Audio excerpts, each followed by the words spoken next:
তা আমরাও যদি দুনিয়াতে আমাদের এই মূল কাজ ছেড়ে, যেটা আমাদের মূল কাজ নয়, সেটার পেছনেই যদি আমরা দৌড় দিই, তাহলে আমাদের বিপর্যয় আসবে নাকি আসবে না?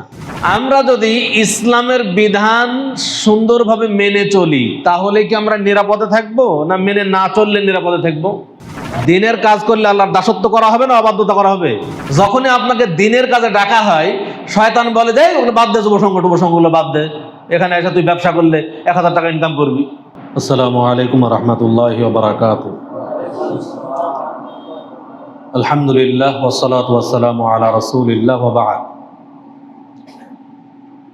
বাংলাদেশ আহলে হাদিস যুব সংঘ এবং আহলে হাদিস আন্দোলন বাংলাদেশ নওগাঁ সাংগঠনিক জেলা কর্তৃক আয়োজিত আজকে এই পুনর্মিলনী অনুষ্ঠানে আমরা উপস্থিত হতে পেরেছি, তাই মহান আল্লাহর শুকরিয়া স্বরূপ সবাই বলি আলহামদুলিল্লাহ। তারপর পরেই বর্ষিত হোক অসংখ্য দরুদ ও সালাম প্রিয় নবী বিশ্বনবী রাহমাতুল লিল আলামিন মুহাম্মদ সাল্লাল্লাহু আলাইহি ওয়াসাল্লামের প্রতি। খুবই সংক্ষেপে কথা বলবো, টাইম শর্ট। আচ্ছা, দুনিয়াতে আমরা এসেছি মানুষ হিসেবে, আল্লাহ পাঠিয়েছেন। আমাদেরকে আল্লাহ তাআলা কেন পাঠিয়েছেন বলতে পারবেন? আল্লাহ তার ইবাদত করার জন্য পাঠিয়েছেন। তাহলে আমাদের মূল কাজ কি? আল্লাহর দাসত্ব করা নাকি টাকা পয়সা অর্জন করা? মূল কাজ আল্লাহর দাসত্ব করা, তাই না? আচ্ছা, এখন সবাই নিজেকে প্রশ্ন করি যে আমরা মূল কাজকে বেশি প্রাধান্য দিচ্ছি না বাইরের কাজকে, যেটা আমার মূল কাজ নয় সেটাকেই প্রাধান্য দিচ্ছি? আমরা সবাই দুনিয়াকে প্রাধান্য দিচ্ছি না? তাহলে আমাদের যেটা মূল কাজ, এই মূল কাজকে প্রাধান্য দেওয়া দরকার ছিল আমাদের। রুজির মালিক কে? আল্লাহ, তাই না? রুজির মালিক আল্লাহ, এটা আমরা সবাই বিশ্বাস করি। আল্লাহ তো রিজিক নির্ধারণ করেছেন। আচ্ছা, উহুদ যুদ্ধের কাহিনী আমরা জানি, তাই না? উহুদ যুদ্ধে 50 জন সাহাবীকে এক গিরিপথ পাহারায় রেখেছিলেন। তাদের মূল কাজ কি ছিল? গিরিপথ পাহারা দেওয়া, যেন কোনো শত্রু বাহিনী না আসে। যখন তারা মূল কাজকে প্রাধান্য দিল না, যে যুদ্ধ শেষ, সবাই তো গনিমত অর্জন করছে, তা আমরা গনিমত জমা করি, মূল কাজ ছেড়ে দিয়ে যখন অন্য কাজে গেল, তখন বিপর্যয় নেমে আসলো কি আসেনি? আসছে তো, ভয়ঙ্কর রূপ ধারণ করেছিল। তা আমরাও যদি দুনিয়াতে আমাদের এই মূল কাজ ছেড়ে, যেটা আমাদের মূল কাজ নয়, সেটার পেছনেই যদি আমরা দৌড় দিই, তাহলে আমাদের বিপর্যয় আসবে নাকি আসবে না? আসবে, এটা স্বাভাবিক কথা। রুজির মালিক আমরা যদি আল্লাহ এটা বিশ্বাস করি, তাহলে এই রুজি অর্জনের জন্য মূল কাজ ছেড়ে দেওয়া, এটা কতটুকু গ্রহণযোগ্য, এটা আমরা নিজেরা চিন্তা করলে বুঝতে পারবেন। এটা বলার জন্য অনেক কিছু বলার কোন প্রয়োজন নেই, কারণ আমরা বিবেকবান মানুষ। আমরা সত্য মিথ্যা, হক বাতিল, ন্যায় অন্যায় সব বুঝি। অতএব নিজেকে প্রশ্ন করে আমরা সংশোধন হওয়ার চেষ্টা করি। আচ্ছা, এবার বলুন যে দুনিয়াতে যখন আল্লাহ আমাদেরকে পাঠাইলেন, আল্লাহর দাসত্ব করতে হবে, আল্লাহ দাসত্ব করার জন্য পাঠাইলেন। এজন্য আমাদের জন্য দিনকে, ইসলামকে একমাত্র দিন হিসেবে মনোনীত করলেন। এটা আমরা তো সবাই জানি, আল্লাহ তো দিন হিসেবে মনোনীত করলেন ইসলামকে। আমরা যদি ইসলামের বিধান সুন্দরভাবে মেনে চলি, তাহলে কি আমরা নিরাপদে থাকবো, না মেনে না চললে নিরাপদে থাকবো? ধরেন আপনি নওগাঁ থেকে রাজশাহী যাবেন, একটা বাসে উঠলেন, তো বাসের মধ্যে আপনি যদি থাকেন, তাহলে নিরাপদে থাকবেন, না বাস থেকে অর্ধেক বডি বাইর করে দিবেন আপনি নিরাপদে থাকবেন? যদি বলেন যে আমি ওই সারা গোটা বডি বাসের মধ্যে রাখতে রাজি নই, আমি কিছু বাসের মধ্যে রাখবো, কিছু বাইরে রাখবো, তাহলে কি আপনি নিরাপদ নাকি অনিরাপদ? আপনার হাতটা বাইরে করে দিয়েছেন, জানালা দিয়ে বাইরে করে দিলেন, কোনো সময় আপনার হাত ছেড়ে চলে যেতে পারে না?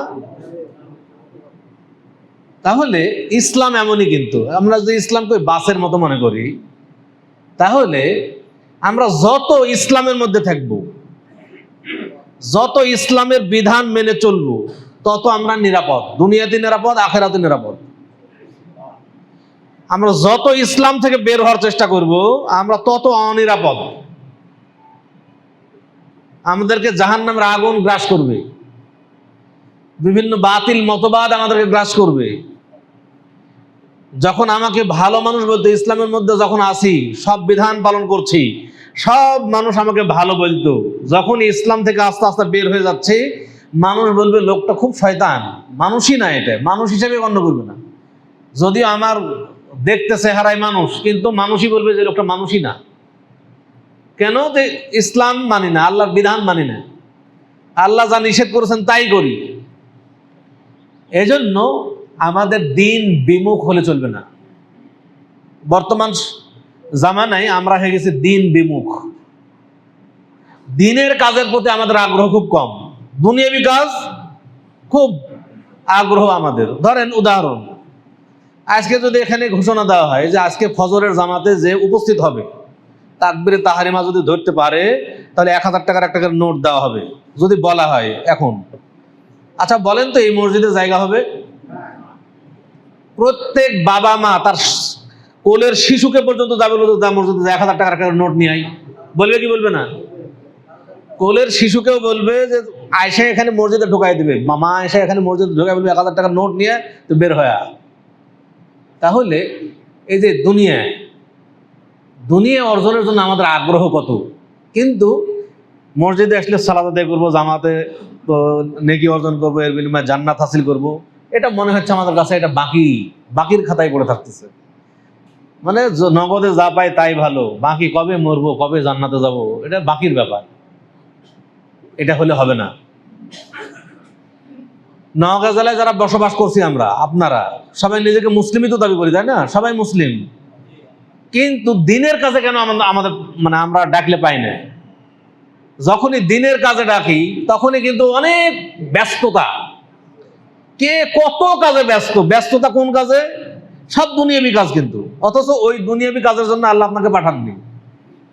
আল্লাহ আপনাকে পাঠাচ্ছেন তার দাসত্ব করার জন্য। তো দিনের কাজ আল্লাহর দাসত্ব না দাসত্বের বাইরে? অবাধ্যতা। দিনের কাজ করলে আল্লাহর দাসত্ব করা হবে না অবাধ্যতা করা হবে? তাহলে দিনের কাজে আগ্রহী হতে হবে আমাদেরকে। আচ্ছা বলতে পারবেন কতদিন বাঁচবেন? বলেন তো দেখি, আমি 1 মিনিট বেঁচে থাকবো, মরবো না, এই ধরনের কেউ আছেন কি? যে 1 মিনিট অবশ্যই আমি বেঁচে থাকবো, মরবো না।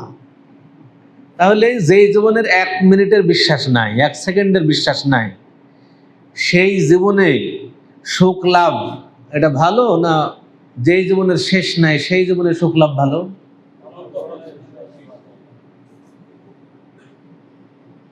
ধরেন আপনি একটা ব্যবসা করছেন বা একটা কিছু করবেন, একটা হলো যে সাময়িক কিছু লাভ করা যাবে, আর একটা হলো স্থায়ী লাভ।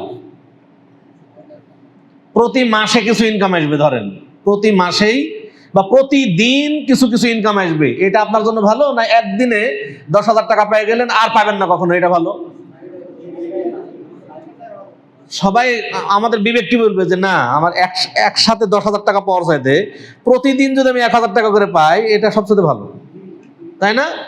আমি একসাথে 10,000 পাবো আর পাবো না, এর চাইতে প্রতিদিনই 1,000 টাকা করে পাবো, এটা সবাই পছন্দ করবো। এটা পাগলেও এত পাগল আমরা হয়নি যে এটাকে পছন্দ করবো না। আমরা দিনের ব্যাপারে কেন এটা করতেছি না? আমাদের কি এমন কিছু কাজ করা দরকার না যে আমরা প্রতিদিন আমাদের নেকি যোগ হতে থাকবে আমলনামায়? এমন কি কাজ করা আমাদের উচিত নয় যে আমাদের মৃত্যুর পরেও আমাদের আমলনামায় নেকিগুলো যোগ হতে থাকবে?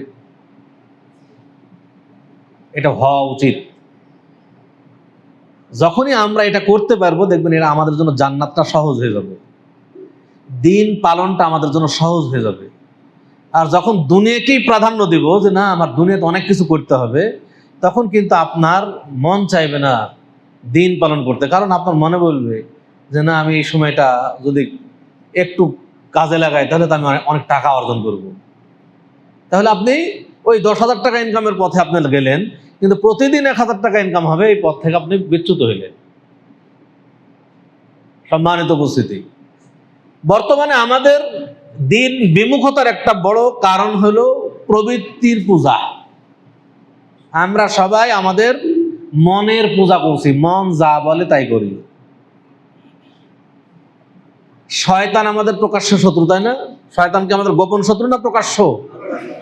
প্রকাশ্য শত্রু শয়তান। শয়তানের কাজ হলো কিভাবে আমাদেরকে দিন থেকে বিমুখ রাখবে। শয়তানের কাজ হলো কিভাবে আমাদেরকে জাহান্নামে নিয়ে যাবে, এটা শয়তানের কাজ। তো শয়তান তো আমাদের মনের মধ্যে জাগাচ্ছে খারাপ কিছু, আর আমরা ওটারই যদি পূজা করি, ওটারই আনুগত্য করি, তাহলে তো আমরা জাহান্নামে চলে যাব। দেখেন, আদম আলাইহিস সালামকে আল্লাহ সৃষ্টি করলেন, তাই না? আদম আলাইহিস সালামকে আল্লাহ সৃষ্টি করলেন, করে জান্নাতে রাখলেন। জান্নাতে রাখার পরে আল্লাহ বললেন যে তুমি গাছের কাছে যাও না, গাছের ফল খাও না। শয়তান চেষ্টা করছে কিভাবে আদমকে বিভ্রান্ত করা যায়, এই জান্নাতেই থাকবে, জান্নাত থেকে তো একে বাইর করতেই হবে। এইবার শয়তান পরামর্শ দিল মনে মনে যে তুমি এই গাছের ফল খাও, এটা তো খাইলে একবার অমর হয়ে যাবে, মেলা কিছু বুদ্ধি পরামর্শ দিয়ে আদম আলাইহিস সালাম মনে করলো তাই তো। এবার কি তার মনের অনুসরণ করে ফেললো। এর ফলে কি হইল? অপমানিত হলেন না সম্মানিত হয়েছিলেন? অপমানিত হইলেন। আমরাও যদি অনুরূপভাবে আমাদের মন যা চায় সেটাকেই প্রাধান্য দেই, তাহলেও আমরাও কিন্তু অসম্মানিত হব দুনিয়াতে আখেরাতে, উভয় জগতে। এজন্য সবসময় চেষ্টা করতে হবে যে মন যেভাবে চাচ্ছে সেভাবে নয়, বরং আল্লাহ যেভাবে যাচ্ছেন সেভাবে মনকে পরিচালনা করব। আল্লাহ যেভাবে চান ওইভাবে আমার মন পরিচালিত হবে। নিজের নফসের বিরুদ্ধে জিহাদ করতে হবে, যুদ্ধ করতে হবে। যখনই আপনাকে দিনের কাজে ডাকা হয়, শয়তান বলে যে ওগুলো বাদ দে, যুবসংঘগুলো বাদ দে, এখানে এসে তুই ব্যবসা করলে 1000 টাকা ইনকাম করবি। তখন আপনি কিন্তু মনে করছেন যে তাই তো, যুবসংঘ এগুলো কি অযথা, এদের সাথে সময় দেওয়া বেকার। বরং আমি যদি কিছু ব্যবসার কাজে সময় লাগাই, আমি 2000 টাকা ইনকাম করে ফেলবো। আপনি পিছিয়ে পড়লেন। কে আপনাকে পিছিয়ে ফেলাইলো? শয়তান। শয়তান আপনার মনের মধ্যে এগুলো জাগ্রত করলো, আর আপনি সেই শয়তানের অনুসরণ করলেন। এর ফলে আপনি নিজে হয়তো বুঝতে পারছেন না যে আপনি নিজের কত বড় ক্ষতি করলেন। ক্ষতিটা যে আপনি নিজের করলেন এটা হয়তো আপনি উপলব্ধি করতে পারছেন না, কিন্তু যখন মারা যাবেন তখন উপলব্ধি করতে পারবেন যে কত বড় ক্ষতি হইল। আজকে দেখেন, এই প্রবৃত্তির অনুসরণের কারণে যুব সমাজ নষ্ট। প্রবৃত্তির অনুসরণ, মনের পূজা। মন চাচ্ছে যে এখন একটা সিগারেট খাই, সিগারেট ধরা ফেলতেছেন। এই যে যারা সিগারেট করাচ্ছেন, সিগারেট খাচ্ছেন, এটা কি মনের পূজা না? মন চাচ্ছে, সিগারেটের উপর আকর্ষণ সৃষ্টি করতেছে আর সিগারেট ধরাচ্ছেন। এখন গাঁজাখোরের মন চাচ্ছে যে গাঁজা খায়, এখন তো গাঁজা খাচ্ছে। হিরোইন খোর মন চাচ্ছে হিরোইন খায়, তো হিরোইন খাওয়া শুরু করতেছে। সে নফসের বিরুদ্ধে জিহাদ করে যে ওটা থেকে বেরিয়ে আসবে, বিরত থাকবে, এটা করছে না।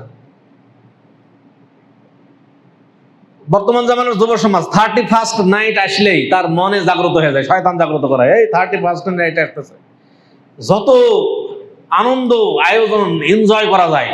এবার অনেক আয়োজন করা হচ্ছে, 31st নাইট উদযাপন করতে হবে, পহেলা বৈশাখ উদযাপন করতে হবে, সামনে বিশ্বকাপ খেলা আসতেছে। এবার আমাদের যুব সমাজের মনেও জাগ্রত হয়েছে, ব্রাজিলের পতাকা ঝোলা, কেউ বলছে আর্জেন্টিনার পতাকা ঝোলা, আমি তো আর্জেন্টিনার সাপোর্টার, এখন আমি তো ব্রাজিলের সাপোর্টার, পতাকা ঝোলা।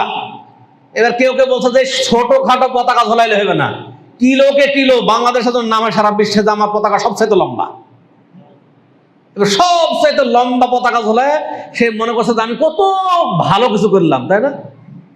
অনেক বিরাট কাজ করেছে, বিশাল পতাকা ঝোলাইছে। অথচ যার পতাকা ঝোলাইলো সে মুসলিমই না, সে মুসলিমের বাচ্চা হয়ে অমুসলিমদের সাপোর্ট করতে গিয়ে টাকা পয়সা খরচ করে কয়েক কিলোমিটার পতাকা বানায় উড়াচ্ছে। অথচ মুসলিমদের কোনো চেতনা নাই। আজকে মুসলিম যুবকরা মেসিকে ভালোবাসে, মেসির জার্সি গায়ে দিয়ে একবার মসজিদে আসছে সালাত আদায় করতে, মেসির জার্সি দেখাচ্ছে, দেখো আমি মেসির সাপোর্টার। ওই মেসি যে তার ইসলামকে জবাই করছে, ওইটা তার কোনো ভ্রুক্ষেপ নাই। ওই মেসি কি, তার কোনো চিন্তা ভাবনাই নাই, ওর কোনো চেতনাই নাই ওর মধ্যে। নেইমারের জার্সি গায়ে দিয়ে ঘুরে বেড়াচ্ছে, কাকার জার্সি পরে ঘুরে বেড়াচ্ছে। দেখছে কোন খেলোয়াড় কিভাবে চুল কেটেছে, কারো দেখা যাচ্ছে সব চাইছে ফেলে এই জায়গায় একটু করছে, তো এটাই করতেছে। বলছে যে দেখো আমি কত ভক্ত, সে মেসির ভক্ত হতে পারে, নেইমারের ভক্ত হতে পারছে, কিন্তু রাসূলুল্লাহ সাল্লাল্লাহু আলাইহি ওয়াসাল্লামের ভক্ত হতে পারেনি। সে রাসূলের ভক্ত হওয়া দরকার ছিল, মুসলিম যুবক তো রাসূলের ভক্ত হতে হবে তাকে। আবু বকর রাদিয়াল্লাহু তাআলা কিভাবে চলেছেন সেটা তার দেখা দরকার ছিল, ওমর রাদিয়াল্লাহু তাআলা কিভাবে চলেছিলেন সেটা তার দরকার ছিল, সেটা তার কোনো চেতনা নাই। কিন্তু মেসির অনুসরণ করছে সে, মেসি কিভাবে চলছে সেটা তার খুব ভালো লাগছে, নেইমার কিভাবে চলছে সেটা তার ভালো লাগছে, তাদের আদর্শ সে গ্রহণ করেছে। নাউযুবিল্লাহ। আমাদের বিষয়গুলো নিজের থেকে চিন্তা ভাবনা করা দরকার যে আসলে আমরা করছিটা কি। সম্মানিত উপস্থিতি, আমি কথা বাড়াবো না, আমি আপনাদের কাছে যেটা বলতে চাই যে আমরা বেশি দিন দুনিয়াতে বেঁচে থাকবো না। খুব অল্প সময়ের জন্য দুনিয়াতে এসেছি, আবার অল্প সময়ের মধ্যেই দুনিয়া থেকে বিদায় নেব।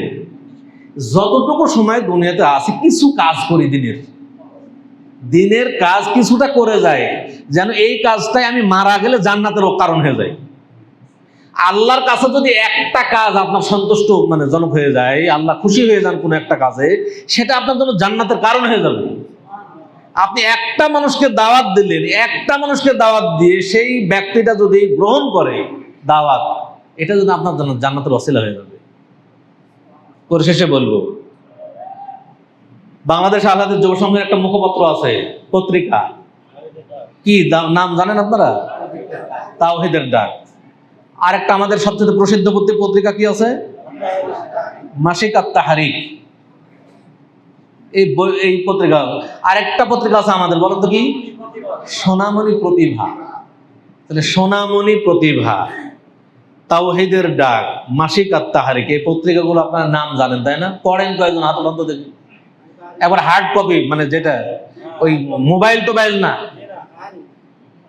তাহলে দেখেন বাকিরা আমরা কিন্তু পড়ি না। আমরা এখন অনেকে আবার বলি যে মোবাইলে তো পড়ছেই। আচ্ছা, মোবাইলে পড়া আর সরাসরি পড়া ইয়েতে পার্থক্য আছে না নাই? মোবাইল তো এটাকে ব্রেনের মধ্যে দেখলেন, কখন আউট হয়ে গেল, কি হইলো, আপনার ব্রেনে কিছু থাকলো না। কিন্তু বই এমন একটা জিনিস যে আপনি কোন জায়গায় পড়েছেন, কেমন পৃষ্ঠা, কত নাম্বার পৃষ্ঠা, সব কিছু কিন্তু আপনার ব্রেনে থাকে, যে আমি এই জিনিসটা অমুক জায়গায় পড়েছি, অমুক মাসের তারিখে পড়েছি। কিন্তু মোবাইলে পড়লে কিন্তু এগুলো থাকবে না। এই জন্য আমরা সবাই গুরুত্ব দিব, মোবাইলে পড়া এটা পড়া নয়। মোবাইলে কোনো সময় সফরে আসি, বাসে বসে আসি, একটু হয়তো বা সহযোগিতা নিলাম যে দেখি কি আছে, সেটা ভিন্ন কথা। আপনি ওটাই পড়বেন যে মোবাইলে পড়তে পারছে আর পড়ারই দরকার নাই, এটা একেবারেই ঠিক নয়। এজন্য আমরা অবশ্যই বিষয়টা লক্ষ্য রাখবো ইনশাআল্লাহ। আমি বাংলাদেশ যুব সংঘের কেন্দ্রের তরফ থেকে আপনাদের আন্তরিক ধন্যবাদ এবং মোবারকবাদ জানাচ্ছি। পরিশেষে একটা ঘোষণা দিয়ে শেষ করছি। বাংলাদেশ আহলাদিস যুব সংঘের বাৎসরিক কেন্দ্রীয় কর্মী সম্মেলন 2026 কবে হবে কে জানেন? 11 জুলাই, মানে আগামী মাসের 11 তারিখ শনিবার। কোথায় হবে? জোনাকি কনভেনশন হল, পল্টন, নয়া পল্টনে, যেটা বিএনপি কার্যালয়ের অপোজিটেই। ইনশাল্লাহ আমরা যুবকরা সবাই যাবো ইনশাল্লাহ। কারা যাবো? যুবকরা সবাই যাব। যুবকদেরকে ওখানে আমরা বেশি দেখতে চাই।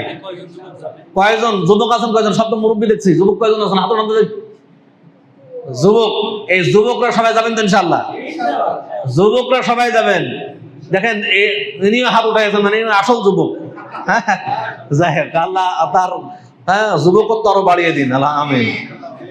আমরা সবাই যাওয়ার চেষ্টা করবো ইনশাআল্লাহ। আল্লাহ তাআলা আমাদের কবুল করুন, আমিন। আসসালামু আলাইকুম ওয়া রাহমাতুল্লাহি ওয়া বারাকাতুহু। আহলে হাদিস আন্দোলন বাংলাদেশ